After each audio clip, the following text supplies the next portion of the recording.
Hey guys, welcome back to this Just Survive live mic update.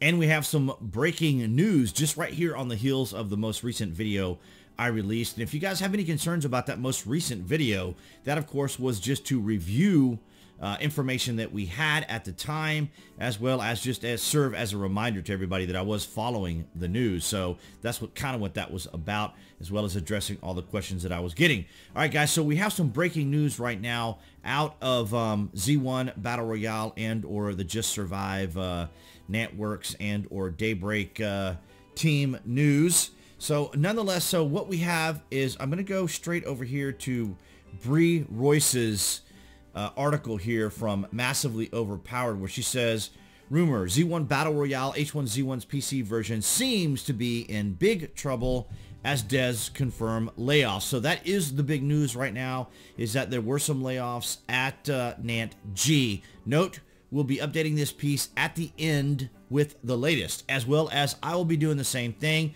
So thanks to Bree for kind of putting this together in somewhat of a formal format, because we have no official news right now from either Daybreak and or NantG or NantWorks Gaming at the moment.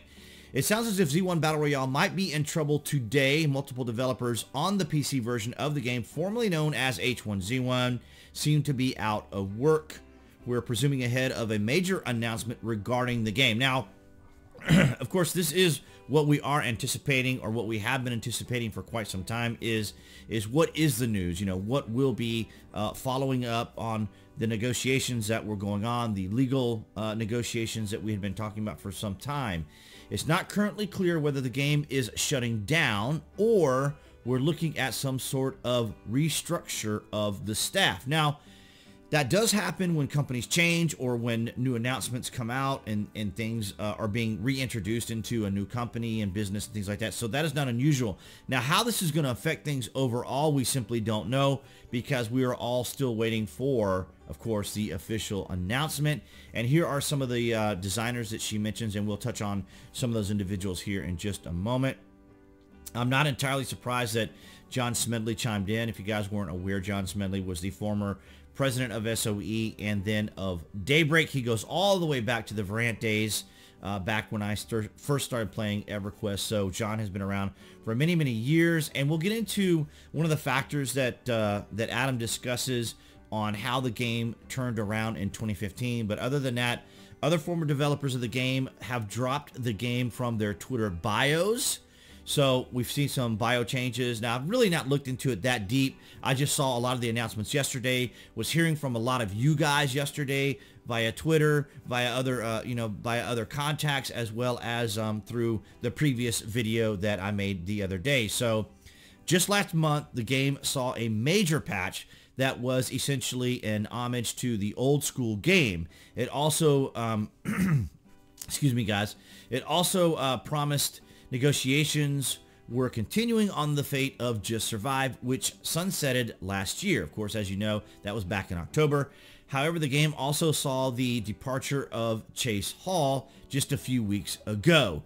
He had been brought on as the project lead to rescue the game. Now, that was a pretty big blow to the community. I know a lot of people were reaching out to me and saying, okay, and this is kind of where the concern started coming, and this is when people started contacting me the most. And unfortunately, at the time, as I told you guys, I really, for me personally, I really didn't know any information. Now, remember, my my contact and information with Daybreak is quite limited. I do have a contact there that I was could contact via email on game-related issues. Also, they would send me keys and things like that, but they would never give me like inside information. There was never any inside information being distributed to me. And just like with Bree's article here, she's just basically going off of what we know. So the characterization of his role and its abrupt end was always bizarre. And on his way out, Daybreak said he'd not been paid for his work. Wow, that's unfortunate to hear. And then last week, the company said it was currently planning mode discussing many things. I'm sorry, guys. It's pollen season. It's really bad today. I had to go outside for a few minutes, and now I'm like totally congested. But I definitely wanted to get to you guys and let you know about this current news. So she goes on to say, and that it would deliver more info on Tuesday. So maybe we'll hear more next Tuesday. Perhaps we'll get some official news. What this means, we of course can only speculate. You know, maybe they're restructuring, but these are very heavy-hitting individuals. And when I say that, I want to go over here and say, for example, we heard from Anthony Costoro, lots of incoming messages to just let me say I am no longer affiliated with NantG Z1 or Daybreak. The last 6 months was an awesome ride with a great team who were willing to give it their all no matter the odds. The H1 community, thanks for sticking with us. Wish you the best. So lots of positive news and information coming out here. We see from Ali. And then, of course, I made a brief little message here because the team itself have been very supportive of me. I know everybody always talks about Twitch and watching the game on Twitch and H1Z1, JustSurvive, all that, Twitch this, Twitch that. But the guys were always very generous to me, very kind to me. They helped the channel out tremendously, you know, within the community and within the company itself. So I think all of them, even Adam Clegg was very instrumental in being affiliated and part of the channel. You know, I'm not saying like they were, you know, directly, but, you know, they were subscribers. They interacted. They were active within the community and helping even us out over here on YouTube. So, of course, here Adam is saying, got laid off from NantG. We'll write a tweet longer soon, which I will present to you guys here in a moment. We tried very hard to make it work, and I couldn't be more happier and proud of the people we work with trying to make this happen. Love you all.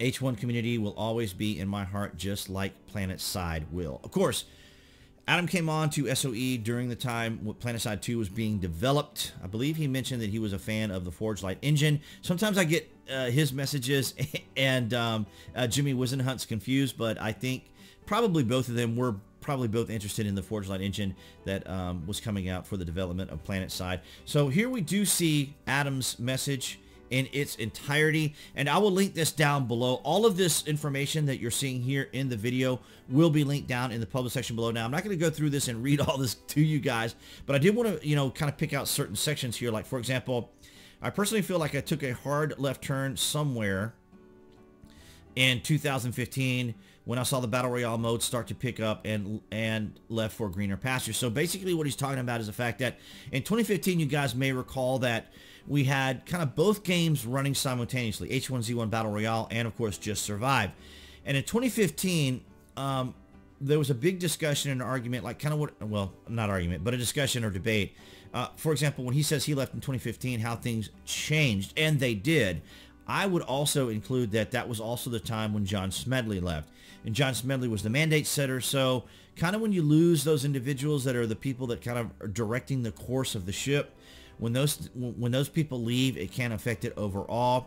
He says here, to the BR community, I want to thank you all for helping me grow in the good times and in the bad. And while it was a roller coaster of emotions, I am very grateful for having experienced it all.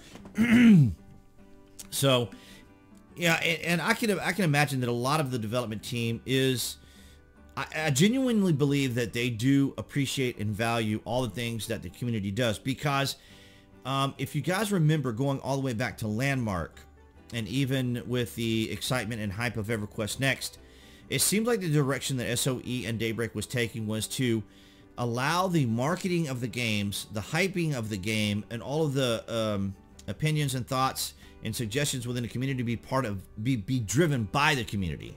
So, and of course here he goes through and he thanks particular individuals like Player Unknown, to Chase Hall, to Miranda, to Castoro, who we just talked about, Jimmy Wisenhunt. And it was unfortunate. Jimmy left kind of really early during the process. Just taking a sip of water, guys. So Jimmy left kind of early in the process, and he was kind of the face of the game at the time when it was first coming out. Particularly, you guys might remember the big hype video, that the big live stream that was going on during that time. So, let's see. And he's just going on to thank Lyric and some other individuals, to streamers, and there are a lot of them. I will be forever grateful for the relationship we had built and the fun times we had over the years. And of course, that's also for YouTube individuals too. I know Twitch sometimes grabs all the attention, but believe me, guys, they do show a lot of appreciation for us here at YouTube as well. So I'm grateful for all that. And of course, he thanks the Twitch, Daybreak, NantG, Twin Galaxies, and everyone else. I'm sure I'm missing. So there, he's covering that. And I will leave this for you guys to read if you want to read the full thing. And then, of course, he discussed on the full revert. And that's something that I didn't really want to get into, or didn't really get into. Of course, his revert here, he's talking about Z1, of course, not JustSurvive. So that was a whole other set of discussions and circumstances that we could have gotten into. Nonetheless, at this point, I would say we're probably just going to have to end up waiting till Tuesday. How does this actually look? What are my particular predictions? What are my particular thoughts on this? And it could be that, you know, once they take a look at the numbers, once they took a look at the metrics like I discussed in the previous video, they may think that, you know, maybe they just don't have something that they can deliver, something that's going to be viable, something that's going to be productive and worth the investment. Because as we talked about in that last video, a lot of times it comes down to the numbers, the actual money, right? It's going to come down to those who invest in the company, those who handle the business end of the company, and that is that they want a product that's going to deliver. They want a product that's going to make them money. So that's kind of where we are right now, guys. It's kind of a bit of a breaking news, kind of an impromptu. Just wanted to get this out to you guys, let you guys know what's going on at the moment. It looks like we're going to have to wait till about Tuesday before we really start to learn or develop any additional information. So I would encourage you guys right now, as we conclude this, first, thank you all for your likes, shares, and comments, all those that were left in the previous video. And I would encourage you guys now to click on that channel icon you see appearing right there on the screen to subscribe. This way you guys will know when the latest videos are coming out. You can click that notification bell if you guys want that information as soon as it comes up. I will let you know, of course, that there is additional content here on the channel, so you may be alerted to that content just so you guys will know. And I will see you in the next update, perhaps as early as next Tuesday.